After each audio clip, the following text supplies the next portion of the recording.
చాలా విడ్డూరం. ఈనాడు తీవ్రమైన నష్టంలో ఉన్నటువంటి ఈ రైతాంగాన్ని ఆంధ్రప్రదేశ్ని ఆదుకోవాలంటే జాతీయ విపత్తుగా ఈ ఈ ఈ సహాయాన్ని ప్రకటించవలసిన అవసరం ఉంది.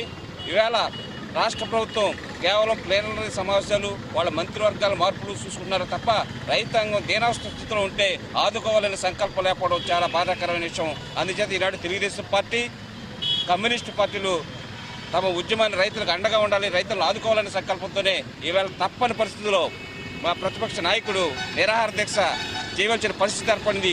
ఇప్పటికైనా ఈ రాష్ట్ర ప్రభుత్వం దిగివచ్చి రైతాంగాన్ని ఆదుకోవాలి, లేకపోతే రైతుల తరఫున తెలుగుదేశం అండగా నిలబడి తీవ్రమైన పోరాటం చేయడానికి, రైతులను ఆదుకోవడానికి, ఎప్పుడు వారికి అండగా ఉండడానికి ప్రయత్నం చేస్తుందని సందర్భంగా తెలియజేస్తారు. పాలన వల్ల రైతులు తీవ్రమైనటువంటి నష్టాలను ఎదుర్కొన్నటువంటి పరిస్థితి, నష్టపోయినటువంటి పరిస్థితి అందరికీ తెలుసు.